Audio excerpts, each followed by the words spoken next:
morning, student. My name is Amit, your new political science teacher,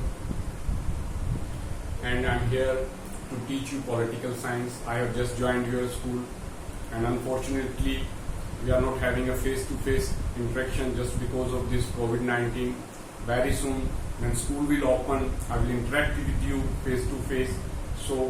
But now we have only one option, that is the online teaching, which we are going to start from today.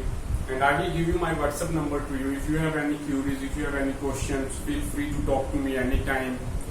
So from today we will start our first chapter, that is the Cold War. So before starting this chapter, as we all know that syllabus of our political science is also, some chapters are deleted by the NCERT. So we will do all the new chapters which are in our syllabus for this next session. So the first chapter is the Cold War. So we can start with this chapter, Cold War. So Cold War, before we start this chapter, we start with the Second World War.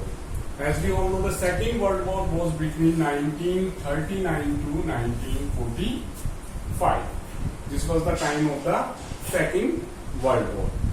So the Second World War was between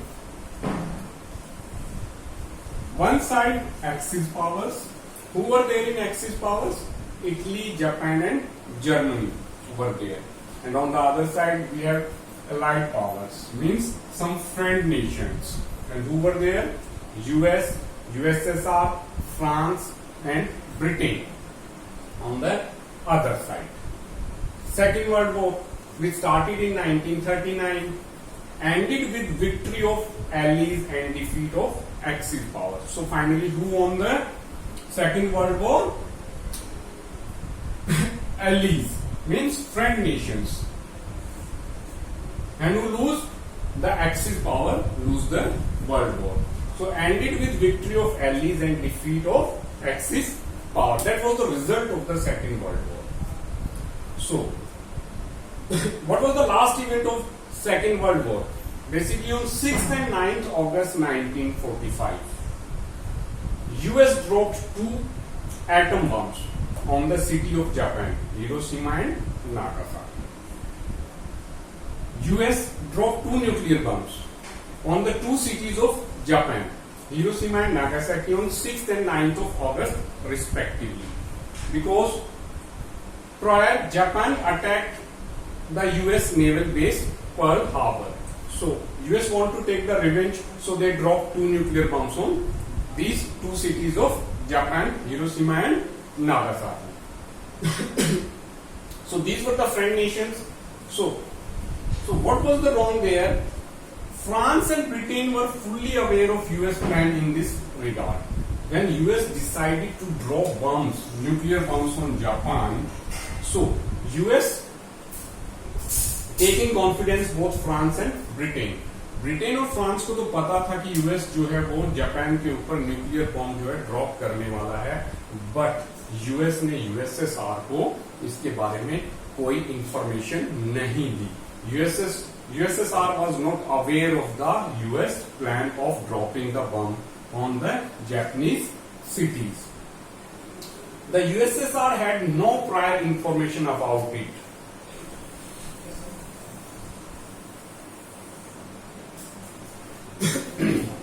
So US taking confidence both France and Britain, but they don't told to USSR about their planning of dropping of nuclear bombs. So USSR had no prior information about it. That was the main event of conflict between US and USSR. First, what is the basic difference between US and USSR? They have an ideological difference. And what is that? Like US, they are favoring the capitalistic economy, and USSR, they are favoring the communist economy. And what is the basic difference between these two type of economies? We will discuss this in later in next chapter. So from here we start again. The USSR had no prior information about it, and that was the main point of conflict between US and USSR. Soon after the war was over in 1945, the US and USSR started openly accusing each other, and that was the main point of conflict. And after the World War, both the nations start accusing one another, because USSR was not in favor of dropping the nuclear bomb on Japan, but US dropped two nuclear bomb on Japan. So this was the main event of conflict between these two nations, and soon after the Second World War, they start accusing one another. This gave rise to the situation which began to be called Cold War. And from here we can say that this is the starting point of the Cold War. This is the starting point of the Cold War between these two superpowers, US and USSR. So we have to understand what is the Cold War. Cold War is not the actual war. There is a difference between actual war and the Cold War. In actual war we have a military conflict, but in Cold War we have an ideological conflict. So this is the today's chapter. So in the next lecture we will discuss the another contents of this chapter. So thank you very much.